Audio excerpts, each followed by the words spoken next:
accomplished by so many with so much. I feel like, yeah, he's right about that. Like, nobody cares about Rings of Power. I didn't even remember, like, at the end, when season 2 came out, like, people talked about it for like a week, and then that was it. The show has had like literal, like, zero cultural staying power. There's no memes from the show. Like, even The Witcher had memes. Like, this doesn't have anything. It's like it didn't even exist. Is the most expensive show that shouldn't be on TV. What the but hell? Hey, just like that post-Vindaloo turd you've been desperately trying to hold in, it's coming no matter what, so we might as well meet this horror head on. The season picks up 5 years after the events of season 2, where Sauron masterminded... Wait, is that the word I'm looking for? Out-retarded Celebrimbor into forging the Rings of Power and manipulated the orcs into sacking Eregion, a process that actually took about 100 years in the lore, but the show helpfully condensed into a few weeks because fuck it, am I right, boys? I think that's okay. Anyway, now that the Rings of Power have been created and handed out to the peoples of Middle-earth, Sauron and his wig have turned their attention to forging one ring to rule them all in the fires of Mount Doom. Meanwhile, Galadriel and her ethnically diverse band of elves set out to discover what the hell he's up to, and this time around, they've got a new friend to help them out. What the fuck? Wait a minute. Wait a minute. Is this real? There's like an orc that's helping them? I didn't see this trailer. There's no way this is real.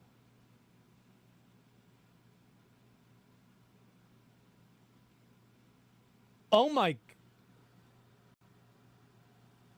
Oh my god. It's an... I guess I just... I didn't register for me. Or I didn't notice it was an orc. I don't remember this. Can't with this show, man. Holy shit. What are we even doing here anymore? As if the gosh darn orc families from season 2 weren't bad enough. Now we have to suffer through an orc sidekick for the whole season. Why?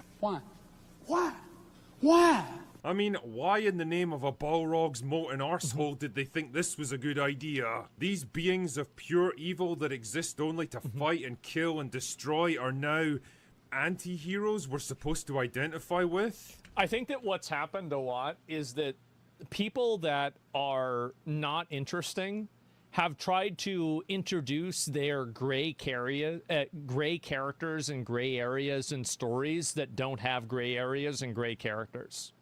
This, like, it's the same thing, ironically, with Halo, right? Where it's like Master Chief is seen as like, you know, he's the hero of the story. He's the one that's saving everybody. But, you know, they're going to turn it into this like, you know, oh, well, there's propaganda and everything else. They complicate things in order to make themselves feel like they're smart. Keep your full tongue behind your teeth. You know, I'm reasonably convinced if you hooked up a dynamo to Tolkien's grave right now, you'd be able to power the entire fucking universe with how fast it's spinning. Yeah, that being said, from a purely character point of view, this dude might actually end up being the most likable member of the trio. I mean, it's not like he's got much competition with the world's most insufferable girl boss on one side, and this god-awful plank of wood on the other. You have not seen what I have seen. It's nice that the writers finally remembered that Celeborn exists, though. Galadriel's husband and a major figure in the history of Middle-earth who was mysteriously absent for the first 2 seasons so that Galadriel could shake off the shackles of the elf patriarchy and be her own woman. He had one Tell of the me, rings. how did that work out for you guys? You know, it's so funny watching these hapless retards desperately trying to bend Tolkien's highly traditional, classical narrative around the demands of modern-day identity politics, hitting the brick wall of reality over and over again, then finally throwing their hands up and saying, fine, we'll bring him back then, but she's not going to be subordinate to him, okay? Yeah, well, sure. She never was, really. I viewed them as... Like, this is one of the weird things, is that this is the same thing that they had in WoW. Like, Malfurion and Stormrage and Tyrande were basically equals, right? They were... And I viewed the Galadriel and Celeborn the Shipwright as the same way. I did. They're basically equals. Guys, whatever helps you sleep like at night. If you knew the story, like, I mean, that's why they both had rings. I guess. Oh yeah, and the Nazgul are in this season as well, which Maybe. is pretty interesting because they're not actually meant to show up in this form until about Orientalian? 500 Kind years of, yeah. later. But that's okay because who even Chevron is the pretends Chevron? to give a fuck about the Oh, did I lore say at it the this wrong way? point? Just Sorry. get some recognizable stuff from the movies in there as quick as you can, any way you can. Anything to get people interested in this Cyrodiil, that's what it absolute was. shit show. If I had to Yeah. describe what the Rings of Power really is to Tolkien's work, I'd say it's like if someone tried to make a TV show about the complete history of World War II, but the whole thing gets condensed into about 3 weeks. Hitler and Churchill had a brief but passionate love affair before going to war with each other and personally leading their armies on the front lines. The Japanese dropped an atom bomb on Pearl Harbor in San Oh. Francisco Bay. The US Army was about 50% female, and a Puerto Rican Stalin would use his smartphone to order an air assault on Berlin with Apache attack helicopters. It is fucking Probably still better than Rings of Power. baffling. It's a complete bastardization of the source material on such a scale that I genuinely can't tell if it's malicious subversion or just pure unfettered retardation. Either way, the question I keep coming back to is, Why? Why? Why? Why? Why? I mean, it must have been painfully obvious after season 1 that their dream of capturing the pop culture zeitgeist and becoming the next Game of Thrones through sheer financial power was never gonna happen. By season 2, it was even more clear that the show was in freefall. Nobody was Well, buying they didn't show any of the cool parts, right? Because the Trees of Valinor had the life drained from them from Ungoliant. And, like, that's one of the coolest fucking parts of the story. Like, that's badass. So, like, why the fuck didn't you show that? You know what I mean? Like, I mean, that's the, like, they're not showing the cool shit. into it, and the only Because you got to admit, right? I mean, like I've always had I've had the opinion about Rings of Power that if they were able to just do the one scene where Fingolfin fights Melkor, and it was good, I would forgive the entire show. But we haven't gotten anything good. Really, like there hasn't been anything cool at all. Like, I've obviously kept up with, like, you know, clips and stuff like that of the show. I'm a huge fan of The Lord of the Rings, so, like, that'd be cinema. Yeah, that's first stage. Who cares? Do it as a fucking... Like, do you remember whenever they had Sir Arthur Dayne fight Ned Stark in Game of Thrones? And everybody, like, it's building up to this, right? But that was a flashback. Just say it's a flashback. I don't give a fuck. Just invent a plot device to show it on camera. I don't give a fuck. Yeah, it's a flashback. Oh, yeah, I remember whenever that happened. coverage it was getting was as an internet lol It's cow. outrageous. So what the hell are we even doing now? We've got another massively expensive season of a failed show that would have been cancelled They like years it on the ago rights? if it was Maybe. made by literally any other network. A weird little holdover from the early 2020s when it really did seem like girl boss driven, HR diversity approved reimaginings of classic properties for the modern audience were the future of entertainment. Well, How they did- never were. It's just that people weren't allowed to say that they weren't. So it created a consensus. Did that work out for yous all? Even though it didn't. Amazon themselves seem to have lost faith in the show if their publicity and release schedule is anything to go by. The first 4 seasons are dropping all at once on the same day, like a gigantic post-Taco Bell turd plopping into the toilet bowl, with such force that you end up with the sudden chilling cold of splashback in your nether regions, I guess to bump up the number of minutes watched for that first week. Looking at the Yeah, of release course. date, it's actually going to be a nightmare for the open bar gang because we're going to have to get through 4 entire episodes of this shite in 2 days. I might try to watch it. Why I didn't- might try to watch it just because like I just want to see it. You consider wanna me see when it. you did this, Amazon. The showrunners themselves keep emphasizing that people can just jump right in with season 3 and don't need to have watched the previous seasons to understand. You don't have to know what's going on in this show. There's just a bunch of bullshit, doesn't matter. Like, how is that not, like, a bad thing? How are you saying, like, oh yeah, you can jump in at any time, this, like, long narrative story, and it doesn't really matter? Like, isn't that a bad thing?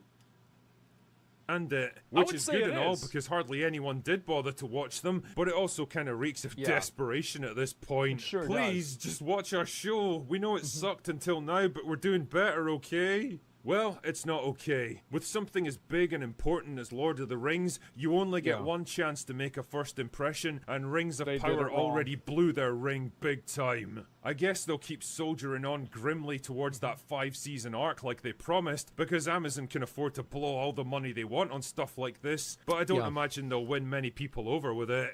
I don't know how Jeff's letting this happen. Like, this is Lord of the Rings, man. You're really letting this happen to Lord of the Rings? And Tolkien himself said it best. Evil cannot create anything new. They can only corrupt and ruin what good forces have invented or made. Keep that in mind, Amazon. Anyway, that's all I've got for today. Go away now. Didn't he step down? Let me, just a second. Let me go back and look at this here. And didn't have the rights of Tolkien estate, only very few things they were allowed to do. Look it up. Well, maybe that's a good thing, right? Especially considering what they fucked up, right? And yeah, what was that? It's just some other video. It was a video about me, actually.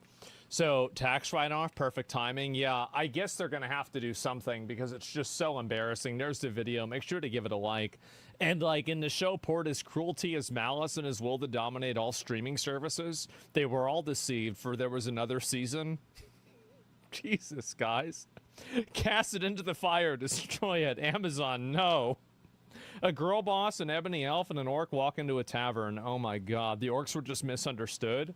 They're going to open up their own luring centers. Oh, this is like, okay, now we have the in-depth ones, right? Bezos stepped down in 2021. We can stop blaming Jeff. He stepped down, but doesn't he still own a huge amount of Amazon? Like, I mean, he's got to have some level of play there, right? I'm assuming so. So it's not about money, it's about sending a message. It sure is. And they've sent a great message with Rings of Power. And the great message is that hopefully Andy Serkis can do it better. That's literally it. Other than that, I don't really have any hope for this show. I'm not excited for the show. I just don't really give a shit, right? And yeah, Return of the Septum Rings. No series not in power. It's just Andy Jassy as bench. I have no idea. And yeah, pretty sure he's a board director. Yeah, he's probably still in charge of it somehow, right? But I don't really know.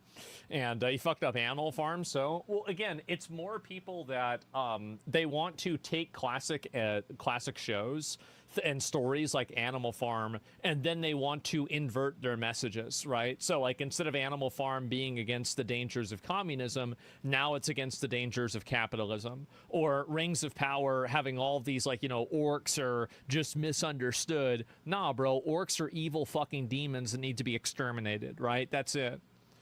Good test for Stephen Colbert. Ask him if he likes Rings of Power. I mean, he'll probably say yes, but somebody in show business has like different obligations to that. I think privately he'd probably give you another answer, or at least I would certainly hope so. And if he didn't give you the same, if he said he liked it, I would ask him, like, name 3 fucking. Have you watched it? Right? Oh, probably not. Right? Didn't Andy Serkis do Animal Farm? That's a bad sign. I have no idea.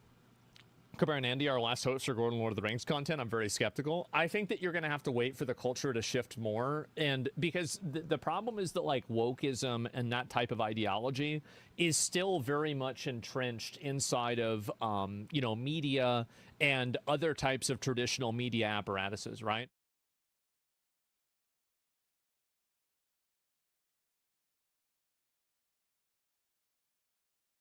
Oh, I'm very excited. I'm gonna put it down. You can change the colors too. Change the color too. You want to? There we go. Yeah, it's like Top Golf. Oh, it's a low one. Oh no. No, that's only. I want to play again. Can I give us a 33? Yeah, of course. Of course. Yeah, give it a try. Come on. Give it a try. Probably like bouncing off the back Where do you put the ball? Right here? Oh. Scar, what are you doing, bro? Oh, sorry. I think I messed that up. Sorry. And he destroyed Lycan to boot. No, I can't believe that wasn't me. That wasn't me. Right here, buddy. Hoi yeah. Oh, okay. Hoi yeah. Try again. Tango, you want to give it a go? It looks like the hammer found it. Oh, never mind. Looks like. Hello there, friends, and welcome back to the Man Cave. Still haven't fixed the audio sponges on the wall, but frankly, at this point, I can't be bothered. I have more important things to talk to you about, and one of those important things is the fact that earlier on this year, for the first time ever, I had a playthrough of the campaign of Halo Combat Evolved. Now, this was through the Steam version, the Master Chief Collection, which obviously is quite buggy and has the awful 343 updated, remastered graphics. But obviously, I just changed them back to the original graphics, which you can do at the touch of a button, and went through, and I gotta say, it's awesome. It's really awesome. It's such a good campaign, such a cool story, quite minimalist in the way that the story is told. There's not too many interruptions. I really loved like how the levels themselves were these really open, wide maps that you could go through that allowed you to make your own opportunities, to come up with strategies and flanking maneuvers against the enemy AI. The enemy AI for what, 2001 felt really advanced for the time and still felt like they were putting up a good fight. It felt less like I was just fighting packages of coding, and instead it felt like I was fighting kind of dynamic enemies that were trying not to die and trying to kill me instead.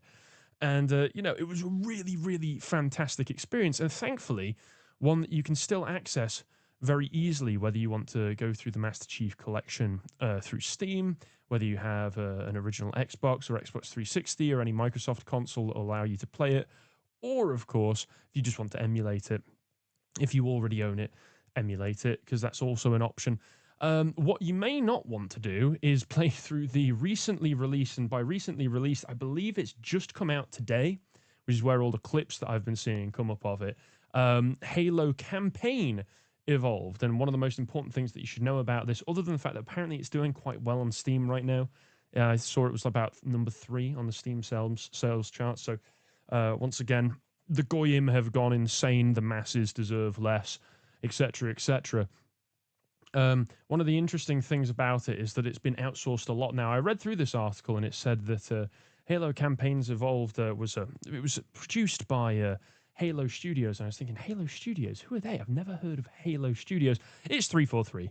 It's 343, and they've rebranded, presumably because 343 Studios being stuck at the beginning of any game or attached to any of the marketing. It's kind of like I know that they sold all of the games sold very well, but they do have a sort of like a stink to them now. 343. I've not really played any of their games except for the Master Chief Collection, and I know they have somewhat of a mixed legacy, shall we say, but to a certain extent they have become quite reviled among the Halo diehards. So they've changed their name to Halo Studios, but they barely even made the game. Apparently it's a game that has been outsourced a lot, because why would the studio called Halo Studios be developing Halo games? I mean, that's just a ridiculous concept to wrap your head around in the first place. And of course that's led to a lot of issues, but one of the main things is, as opposed to all of the kind of like accidental issues that you get when you outsource games development and when you don't actually design a game very well, even when you're designing it off of the basis of remaking a beloved campaign. Like the first Halo is a beloved game. It's quite revolutionary. There's a reason all the FPSs, all the console FPSs that came after it were called Halo killers for about 10 years. Attempted Halo killers in many cases. It was revolutionary, it's so beloved, and now they're remaking it and it's all failing. And you know, there's all of the bad stuff that comes with that, but then there's the malicious stuff, like just bog standard changes. You know, like here's, for instance, Combat Evolved right here, where you can see the original version. It's 2 white guys. Combat Evolved Anniversary Edition in 2011, the remastered version done by 343 Studios, where Come on.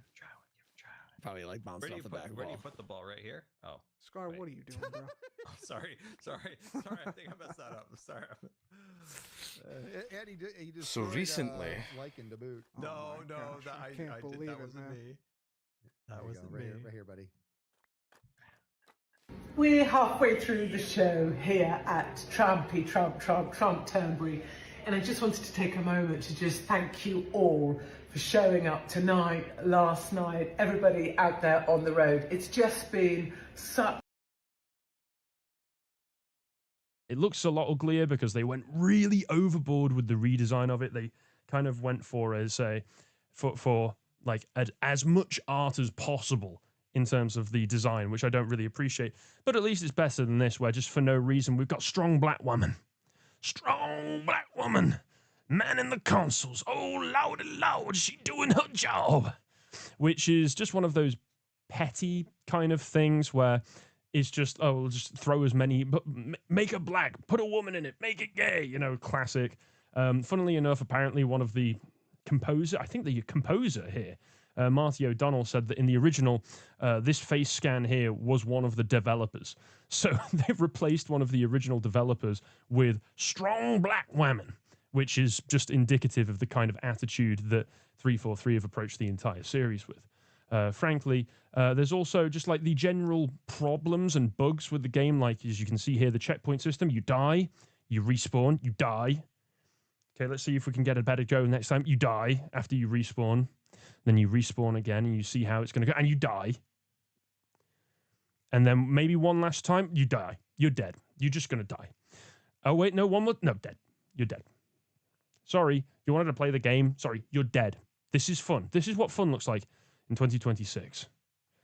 Come on, guys. You're remaking a game that was already amazing. They took out things where it's like in the original version, if you caught air like that in the Warthog, they would have these nice little details you'll see here, where he goes like, woohoo, yeah, because it's like, hoorah, Marine sort of stuff, you know? It's fun. It adds a little bit of personality and character to the otherwise expendable NPCs, and in the new version, they just don't have any, which is kind of like, I don't know, at least it's true to the fact that in the original version, all of the the only way that they actually helped you was that they threw grenades at one another and killed themselves immediately to leave you to fight the to leave you to fight the Covenant. I almost called them the Enclave, like it was Fallout. Then God, turned 30 and I'm immediately going senile. You know, they would just leave you to fight the Covenant on your own, which is, you know, kind of fun. And there is there's other kind of like changes that they make now where you can tell that they didn't, like, whoever they outsourced it to, whether this was 343 or whoever they outsourced it to, did not really understand the creative intent of a lot of what was going on. And this is one of those things that's interesting now to see the perspective of modern developers versus previous developers, older developers like the ones in Bungie who were worked on the original Halo, where the original Halo guys, they were working kind of with a blank slate. They were making their own original thing. They had a lot of creative ideas, and they built them in such a way that shows that they had a vision, right? And even working off of a template that was super original, super interesting, and had a lot of heart and soul put into it, the new version, Campaign Evolved, takes all of these really gimmicky, rubbish things about modern gameplay design and throws it in there. For one, there's this very famous part from the 343 Guilty Spark mission, which when I first played it was amazing. I never knew that Halo had not just a horror level, but such a well-done and well-paced horror level where you're going through this Forerunner facility. It's quiet. You're supposed to be trying to track down your Marines. You should have caught up with them by now. There's very strange signs that there's been conflict in there, but you can't find anybody actually fighting until all of a sudden you come across a Marine, who, by the way, in the original version is white. As you can see in this version, they've made him, it looks South Asian for some reason, but that's neither here nor there. And you open a door and he just immediately blasts you in the face and you take damage from it. And it takes you by shock. And if you're like me, you may pause for a moment and realize, hold up, this is a Marine, and you'll get out of the way of his gunfire. And you'll wonder to yourself, why is it that this guy is shooting? And he'll go on this big spiel like, you're not going to get me, you're not going to turn me. It's really, really tense, really atmospheric, and sets the pace for the rest of the mission, right? It's so good. It's so good. It's like a nice red, juicy steak, right? It is premium. This is high quality stuff. In this version, as you can see playing, you know, obviously they race swapped him. But now when he appears, it's not the sudden jolt of the doors open and they immediately shoot you in the face. He does this whole little animation, then he starts firing at you.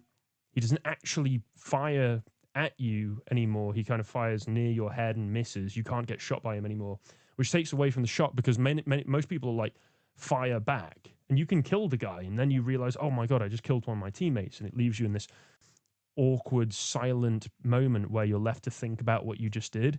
Now you can shoot him and it's rewarded. It's not treated as a serious moment in the narrative. It's you're rewarded. You get your quirky exclamation point skull. Which is weirdly, I feel like that kind of game design is a holdover from Doom 2016. You know, when they introduced all of the little Doom figurines and you give it a little fist bump when you pick it up, which is fun enough for that game and the tone that it's going for, but it shows the way that these developers, whoever they've outsourced it to, have seen that and without any context, without any thought or vision put into it, just kind of copied it. Now you can get the quirky skull collectible if you shoot the guy who's just seen his entire squad get turned into zombies in a horrifying scene.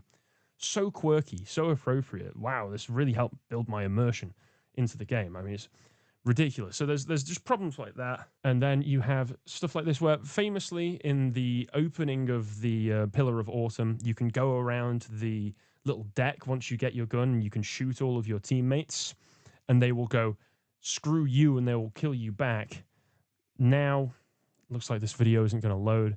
Sorry, my friends. But basically, all of the women on the consoles at the side of the deck are strong black women. Very, very strong black women. I want you to really reinforce that. And now they're just unkillable. You can shoot them in the face and you'll get shot back, but they don't die. So I wonder if that was just like a coding problem or if they did that on purpose because we could never, ever, ever let the protagonist, let the player shoot all of the black women that we've thrown in the game that weren't in there to begin with, because that would be evil and racist or something. They did the modern audience classic of taking Cortana and making her ugly. We all expected that. They also added in this terrific character. I don't know her name.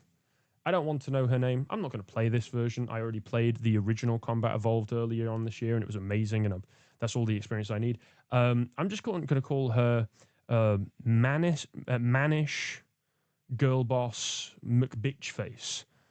Yes, I'll call her Manish Bitchface. So Manish Bitchface here is a new addition to the game, which seems to include a lot more like in-depth cutscenes than it did before. I mean, look at this.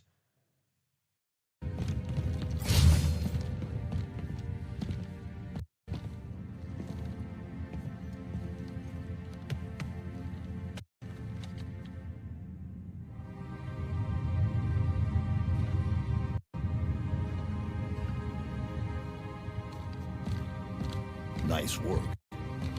Thanks. Spartans aren't the only badasses in the UNSC. I bet you're reaching for your wallet right now, right?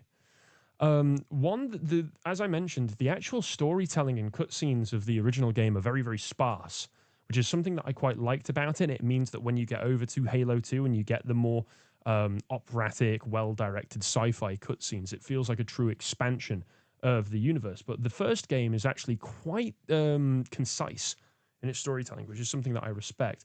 And it didn't shove Manish McBitchface in your face constantly to try and kind of like... Master Chief, who is a Spartan, who is supposed to be like one of the Giga Chad most badass guys in the entire universe. He is a one-man wrecking machine. She's trying to like aura farm against him. Like it says in this tweet here that she's like the main character. And there's a lot more stuff in the game like this, where she's insulting you, she's trying to diminish you and emasculate you. People have already been doing like little compilations of all of her worst moments. You don't seem as impressed as the rest of your group. No, Sergeant Major, I'm not. Takes more than fancy armor and a good PR campaign to impress me. Not bad, Spartan. I'm almost starting to believe the propaganda. So that's all you need to see. But it feels like what they have tried to do is they've tried to go, okay, we're going to have this character arc where we insert this new character into the game who's skeptical of the Spartans and of Master Chief in particular.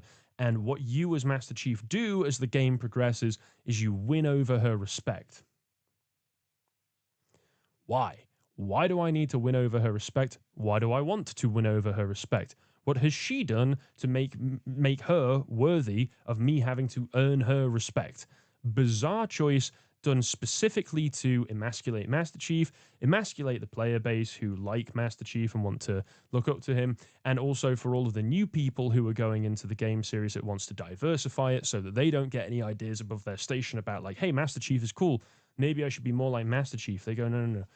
Whammon like Manish McBitchface can be just as cool and just as badass as Master Chief and all of the other Spartans and all of the men, despite the fact that, again, like Halo is already has some like diverse characters in the original version. So it's kind of weird that they felt the need to put this in the first place, unless you realize that they hate you. That's always the reason for them doing this kind of stuff. But happily, it has meant that there are now compilations coming around of people trying to kill Manish McBitchface in various different ways whenever she tries to insult you or emasculate you, like this one. Not bad, Spartan. I'm almost starting to believe the propaganda. Not bad, Spartan. Bam! Straight to the moon. That's what you get. That's what you get. And other ones where they're just throwing grenades at her. But, I mean, ultimately, there are already plenty of other ways that you can play Halo Combat Evolved. It's a masterpiece. It's a really fantastic game. It's, 25 years old now? And it still holds up. It's still so good. You can pick it up and play it and have just as much fun as you would have all the way to like 25 years ago. And that's the experience that I had.